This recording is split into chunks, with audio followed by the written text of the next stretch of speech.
যে আমরা কি পরিমাণ মেন্টাল ট্রমার মধ্যে দিয়ে গিয়েছি। আমরা আসলে ভালো নাই। দেশ যখন ভালো না থাকে, আমরা ঘুমের মধ্যে আমরা শুনি মুগ্ধ আমাদেরকে বলে, ভাই পানি লাগবে পানি।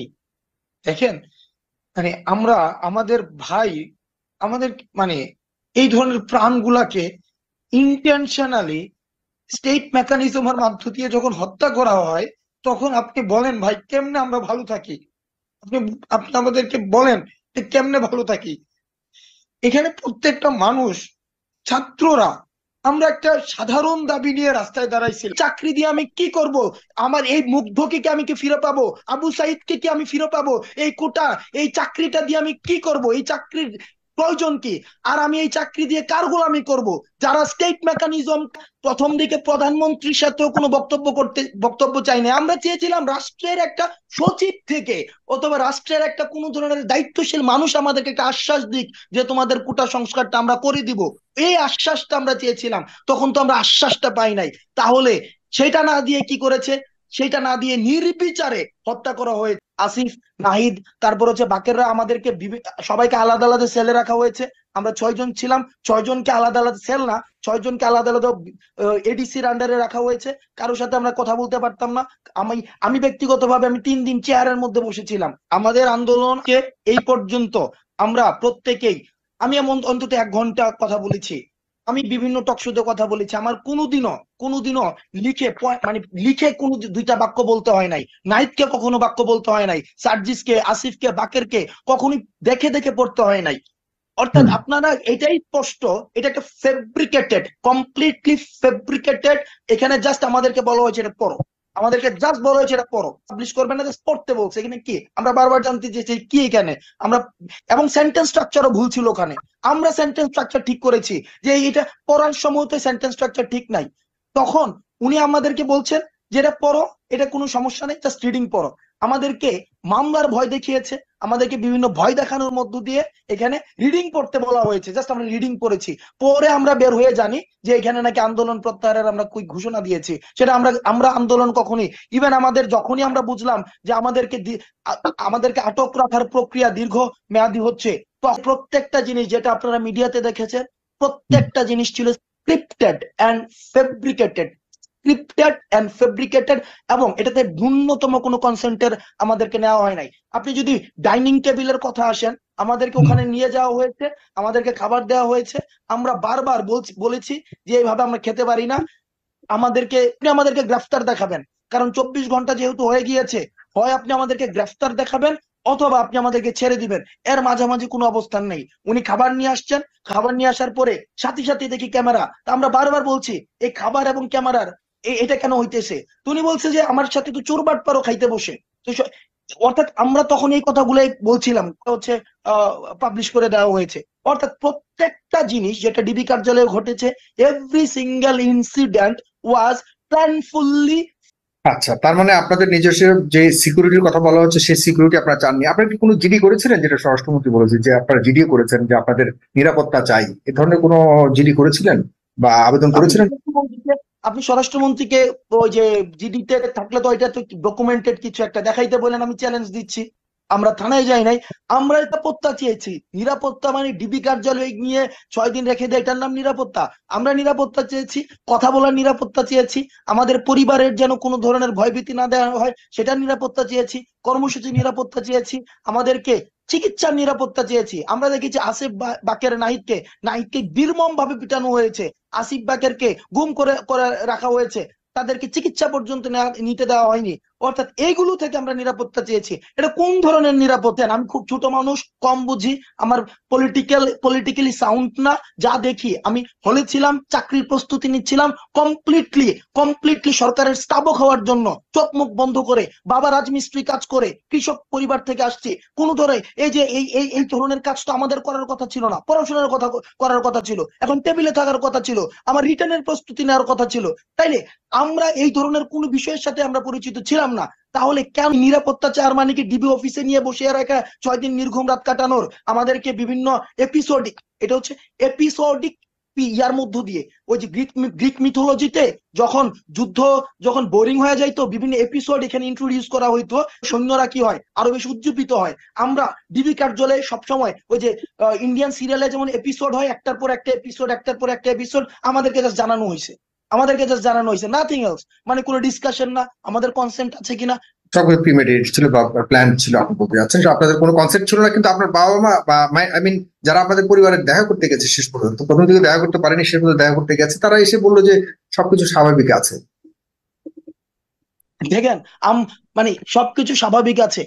এখন একটা হচ্ছে বলা আর একটা হচ্ছে বলানো। আমার মা আমাকে যখন ফোন দেয়, এখনো পর্যন্ত ফোন দেয়, ওই ভদ্র মহিলা, উনি জনগণ বুঝে না, উনি রাজনীতি বুঝে না, উনি সমাজনীতি বুঝে না, উনি শুধু বুঝে ওনার সন্তান যেন বাসায় আসে, শুধু এটাই বুঝে। উনি যখন মুগ্ধের বা ভিডিও গুলা দেখে, আমার মা কিছুক্ষণ আগে আমাকে ফোন দিয়েছে এবং অঝরে কান্না। অর্থাৎ একটা মা যখন একটা সন্তান, যখন বলা হয় যে আপনার ছেলেটাকে যদি এখন না বুঝান, আপনার ছেলেটাকে যদি না বলেন, যে আমরা তো ওনাদের কাছে সাথে ছিলাম না যখন এই ভিডিও করা হয়েছে, তো আমরা যখন আমরা গেস করতে পারছি তাদেরকে এভাবে বলা হয়েছে, তখন একটা সন্তানকে ফেরত পাওয়ার জন্য একটা মা তো অবশ্যই বলবে, একটা বাবা তো অবশ্যই বলবে, কেন বলবে না? আপনি অবশ্যই ফেরত পাওয়ার জন্য বলবে যে ভালো ছিল, ভালো আছে। তার মানে কি আমাদেরকে তো বলা হয়েছে তোমাদের আজ রাতের মধ্যে ছেড়ে। দেখুন, আমরা যেদিন প্রথম দাঁড়াই, আমি ইয়াতে এই যে ঢাকা ইউনিভার্সিটি রেজিস্টার বিল্ডিং এর ওই যে ওই লাল ফিতার দৌরাত্ম্য নিয়ে আমি একা এক আন্দোলন করেছিলাম। আমি ভিসি, আমার অনার্স এর রেজাল্ট ছিল 3.75, হুম। আমাকে ভুলে 2.75 দেওয়া হয়েছিল। আমি একটু ঘটনাটা বলি, তাহলে রিলেট করতে পারবেন। আমাকে হুম। 2.75 দেওয়া হয়েছিল, এটা ভুলে আসছে। আমি সেটা ঠিক করতে যাব, সেটা আমাকে 3 মাসের টাইম দিয়েছে, 3 মাসের। অর্থাৎ ওই ওই ঘটনার পরিক্রমায় আমি সেখানে একটা আন্দোলন করেছিলাম। আমি হুম। যখন আমার ভিসি স্যারের কাছে একটা দাবি নিয়ে যাই যে রেজিস্টার বিল্ডিংটাকে আধুনিকায়ন করার জন্য, তখন ভিসি স্যার আমাকে প্রথম যে কথাটা বলেন, আমি হিজবুত তাহরির, আমি হচ্ছে হয়তো হিজবুত তাহরির, আমি না হয় হচ্ছে জামাত, আমি না হয় বিএনপি। আমরাও তো বলেছি, আজকেও তো দুপুরবেলা আমাদের একটা প্রেস রিলিজ গিয়েছে, আমাদের 6 জন সমন্বয়কের সিগনেচারে, যে আমরা নাকি আন্দোলন প্রত্যাহার করেছি, সেটাও ফেক। এবং আমাদের তো ডিবি কার্যালয় রেখে আমাদেরকে বাধ্য করা হয়েছে আমাদেরকে ঘোষণা দিতে। এত কিছুর পরেও আপনি কিভাবে বিশ্বাস করেন এই এই এই জিনিসগুলো হচ্ছে একদম সামষ্টিক প্রপাগান্ডার অংশ না? এক নম্বর বিষয়, আমরা যখনই কোনো নীতিগত সংস্কারের কথা বলেছি, তখনই বিএনপি বানানো হয়েছে, জামাত বানানো হয়েছে। আমরা যখনই হলের সিটের নিরাপত্তা চেয়েছি, তখনই আমাদেরকে বলা হয়েছে বিএনপির সময় আরো খারাপ অবস্থায় ছিল। আরে ভাই, আমি কি বিএনপির সময় ছিলাম? আপনি আমাকে এখন বর্তমানের, আমরা যখনই বলি যে হচ্ছে প্রত্যেকটা ছাত্রের নিরাপদ সিট লাগবে, পড়াশোনার পরিবেশ লাগবে, তাকে বাধ্যতামূলক রাজনীতিতে যেতে হবে না, তখন বলে যে বিএনপির সময়, জামাতের সময়, শিবিরের সময় আরো খারাপ অবস্থায় ছিল, তখন রকেটে দিত। আরে ভাই, আপনি প্রিভিয়াস অতীতের ঘটনা দিয়ে বর্তমানকে কেন আপনি জাস্টিফাই করবেন? সুতরাং আমরা অতীতের ঘটনা দেখেছি, আমরা বর্তমান দেখেছি, আমরা তরুণ প্রজন্ম, আমরা শিখেছি যে তারা পরীক্ষিত ভাবে তারা ব্যর্থ হয়েছে, তারা আমাদের ভাষা বুঝতে ব্যর্থ হয়েছে, লক্ষ্য বুঝতে ব্যর্থ হয়েছে। আমরা তরুণ প্রজন্ম, আমরা চাই আমরা দেশটা করব, কারণ জেনারেশন গ্যাপ একটা তৈরি হয়। আপনি দেখেন, আজকে কিছুদিন আগে 14 দলের একটা মিটিং হয়েছে, বা 14 দল বা 13 দল, আমি যমুনা টেলিভিশনে তারা সবাই যখন দাঁড়ালো, যেমন মেনন সাহেব দাঁড়িয়েছেন, তারপরে চুবাইদুল কাদের সাহেব দাঁড়িয়েছেন, দিলীপ বড়ুয়া সাহেব দাঁড়িয়েছেন, আমি বিনয়ের সাথে আপনাদেরকে অনুরোধ করব, আপনার ছবিটাকে আপনারা নিজের মোবাইলে বা টিভিতে আবার দেখবেন, যে তারা এখন বর্তমানে বাংলাদেশকে প্রতিনিধিত্ব করার, এই তরুণ প্রজন্মের ভাষা বুঝার তাদের যে মানে মনস্তাত্ত্বিক স্থিতিশীল তাদের অবস্থা রয়েছে কিনা, তারা বয়োজ্যেষ্ঠ হয়েছে। অর্থাৎ সিঙ্গাপুর আপনি জানেন 40 বছর যখন হয়ে যায়, তখন তাকে আবার নতুন করে পড়াশোনা করতে হয়। আজকে এই এই বাংলাদেশ আজকে এই জায়গায় দাঁড়িয়ে, স্বাধীনতা 53 বছর পরে দাঁড়িয়ে, আমরা ন্যূনতম নাগরিক সুবিধার জন্য আমাদের আন্দোলন করতে হচ্ছে। এটার মতো মানে, এটা আমাদের নিজেদের যে কি পরিমাণ ব্যর্থতা, 53 বছর পরে আমাদের ন্যূনতম মানবিক অধিকার একটা, আমরা হচ্ছে রাষ্ট্রের মধ্যে অসমতা থাকবে না, একজন কুরবানি দিতে পারবে না, আরেকজন 15 লাখ টাকা দিয়ে ছাগল কিনবে, এই অসমতা থাকবে না। এই ধরনের একটা পরিবেশ সৃষ্টির জন্য আমাকে 53 বছর পর্যন্ত অপেক্ষা করতে হয়েছে। সুতরাং আমরা তাদের প্রতি বিশ্বাস হারিয়েছি, আন্দোলনে স্পষ্ট করেছি এটা একক কোনো নেতৃত্ব না। হাসনাত একজন যদি যায়, আমাদের 6 জন সমন্বয়ককে জেলে নিয়ে গিয়েছিল, আন্দোলন কি বন্ধ ছিল? কারণ এটা নেতৃত্বের দ্বার উন্মুক্ত, এটা নেতৃত্বের দ্বার উন্মুক্ত। এটার নেতৃত্বে কৃষক আসবে, এটার নেতৃত্বে শ্রমিক আসবে, যে ন্যায়ের কথা বলবে, সত্যের কথা বলবে, বাংলাদেশকে এগিয়ে নিতে চাইবে, প্রত্যেকটা মানুষ এখানে নেতৃত্ব দিবে, প্রত্যেকটা মানুষ তার নাগরিক সুবিধা পাবে, প্রত্যেকটা মানুষ তার মত প্রকাশ করার অধিকার। সুতরাং একজন হাসনাত, একজন নাহিদ বা এই আন্দোলনের প্রত্যেকটা লিস্টেড সমন্বয়ক যদি মারা যায়, তাও আন্দোলন চলবে, তাও আন্দোলন চলবে। আমরা, তারা বলেছেন এই ধরনের আন্দোলন দমন করানোর জন্য ছাত্রলীগই যথেষ্ট। এভাবে প্রত্যেকটা জায়গায় আজকে এসে বলছেন সবকিছু দাবি মেনে নিচ্ছেন, 9 দফা মেনে নিচ্ছেন, 8 দফা মেনে নিচ্ছেন।